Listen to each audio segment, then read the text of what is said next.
so here we are, 3 or 4 days later. It may be longer than that, I'm not sure. I ended up getting another gout flare up, so I was bedridden for a couple of days. I was just getting over my one gout flare up, and then it hit me in my big toe. So, I hadn't really been able to get out here and do anything with this bike. So I've learned something playing with my multimeter. It's just a little cheap Walmart multimeter. So when I press the start button, take those out of here. When I pressed the start button, I was getting no power to this, which sends power to this. So even though this is bad, I've already tested it.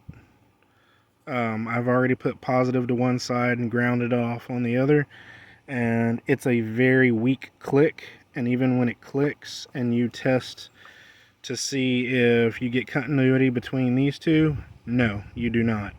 So this is definitely gone. It's shot. So I'm waiting for the new one to come in still. Today is just Sunday. More than likely I won't be able to do anything about it tomorrow. I start a new job. So hopefully it's a physically demanding job. So hopefully my gout flare up in my big toe, it's subsided a lot, but I still have a hitch in my get along. But if it can go away a little bit more by tomorrow, I should be okay.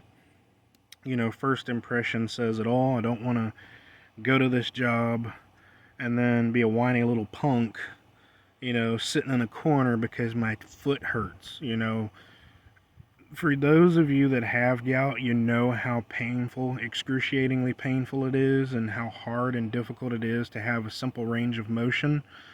But for those that don't have it, they may just view you as a whiny little ingrate. But anyway, yeah, so what I've done is I've pulled this apart because in here you have your yellow, green, and yellow, white. So yellow, white is constant power. Okay, so you're going to have your constant power coming into this yellow and white wire.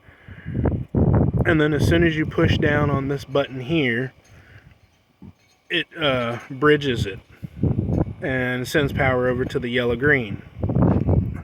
Now what's really strange is you would think that there would be a yellow-green here, but there's not. So the only thing I've been able to gather, so you've got this relay here that has a yellow-green. Now I did continuity on this wire all the way back to that switch, and I do have constant power, or continuity, meaning there's no break in the wire. So on this one, which is your decompression relay, I had to look this up. It was very difficult to find. It's the only 6, I think it's the only 1, 2, 3, 4, yeah, so that's 4. So this is a 4-pin relay. This is a 2-pin relay, and this is another 4-pin relay. So 4, 4, and 2.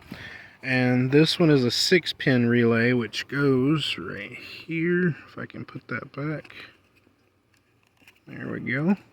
So yeah, like I said, that's a 6-pin relay. And I don't know why I put that back, because I wanted to show you guys.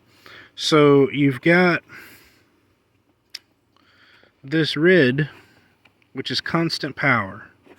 When you engage this switch here and you push this does click. The issue is this wire right here traces all the way back to this wire right here. So apparently, the best of my understanding is this is supposed to send power. Once everything is okay, it clicks. It's supposed to send power from this relay down this wire, because this yellow-black, not to be confused with, well, actually this is yellow with a black tracer, this is black with a yellow tracer. So this one does receive 12 volts when you push that button. So for some reason it's not sending 12 volts from this relay to this wire. So what I'm going to do is bridge this and this. I'm not going to cut it. I did watch a guy's YouTube video where he actually cut these two wires and bridged them together. This is your decompression relay. Don't do that, because without the decompression, you're going to end up putting a lot of stress on your starter. I can't remember, what is it, Bandix gear or something like that, and it's inside the engine. And very expensive repair, and even if you do it yourself, it's a pain in the butt. So all I'm going to do is just bridge these two, just solder them together with a piece of wire, so that way when this receives power, this also receives power. When there's no power here, there's no power here. I don't want to bridge this to this red, because I'll constantly have power there, which will cause problems. So all I'm doing is I'm bridging yellow-black to black-yellow. Simple as that. And then I should get power to this here when I push the button. So I'll get back with you guys and we'll see how that turns out. Alright, welcome back, guys. So here's what we have so far.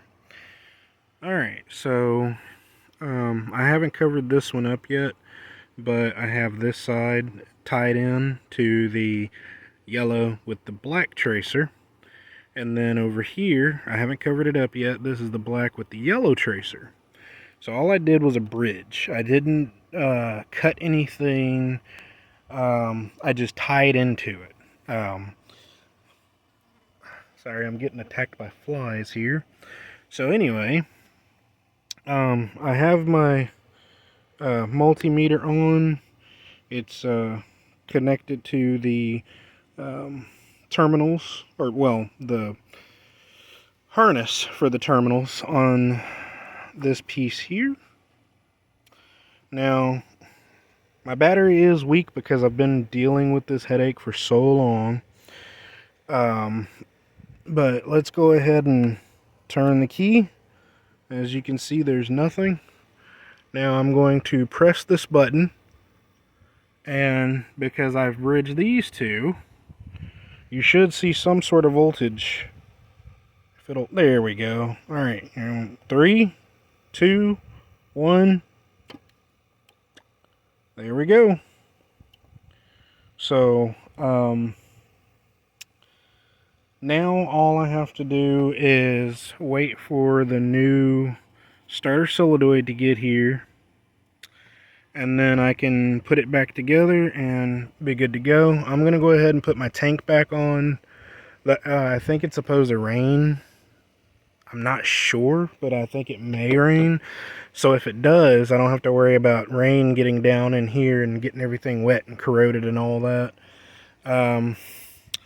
Now let me check one last thing before I get all super excited.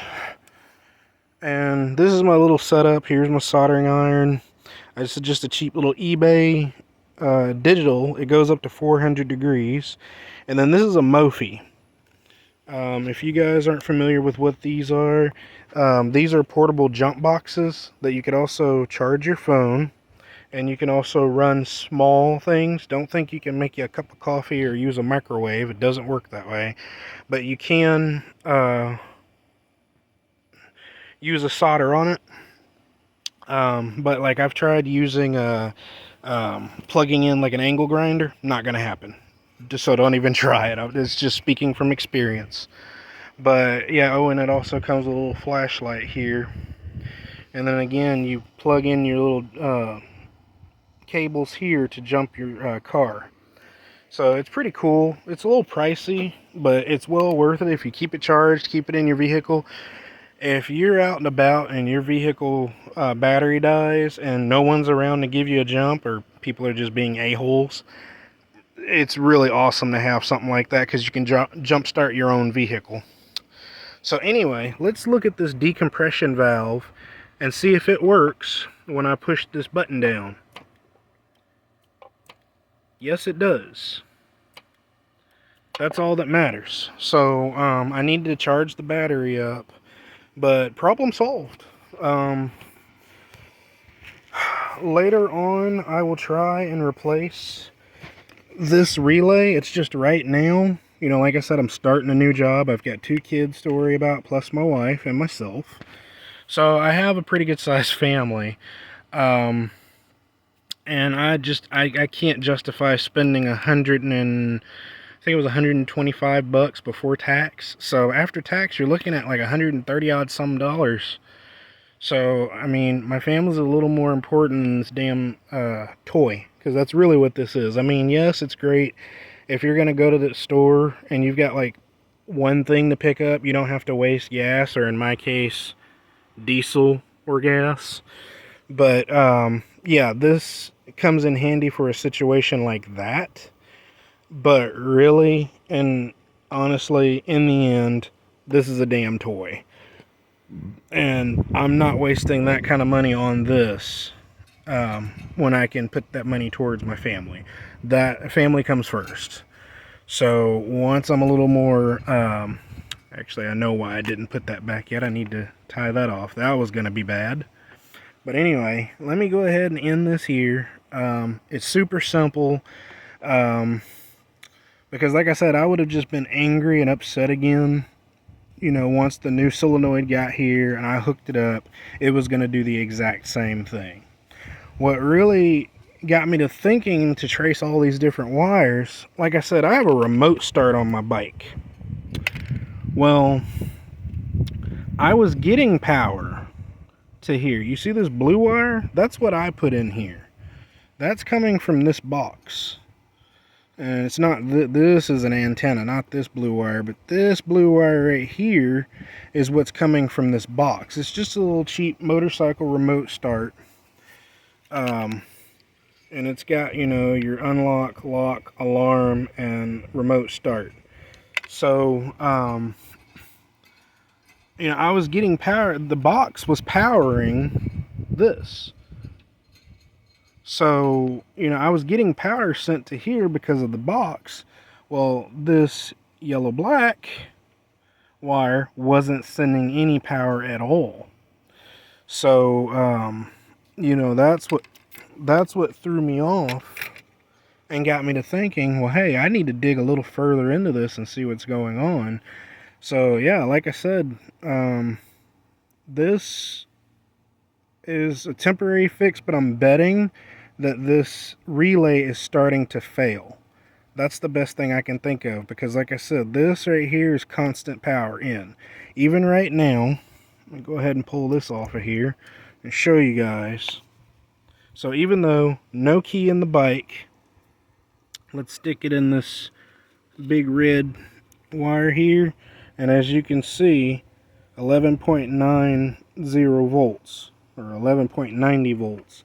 So that's constantly supplying power into this relay. This relay, when it engages, it does send power to the black with yellow tracer, but it will not send power to the yellow with black tracer, which is why I just went ahead and bridged into it. See, the black with yellow is the decompression, which is why it actually works, but it is not powering. And you know, like I said, when I was trying to get this bike to run, when I was just constantly laying down on the push button, I'm betting what I did is I fried the circuitry inside this relay that sends power to the this one. I'm betting that's all it is, you know, I just fried that portion of this relay. So again, I'll just replace this when I get the money, but right now I just don't have it. So anyway, this is a long enough video. thanks for watching, guys. The next time I upload on this channel, I should be running this bike and I should be riding the bike. So stay tuned and hope all's well with everyone. Later, Gators.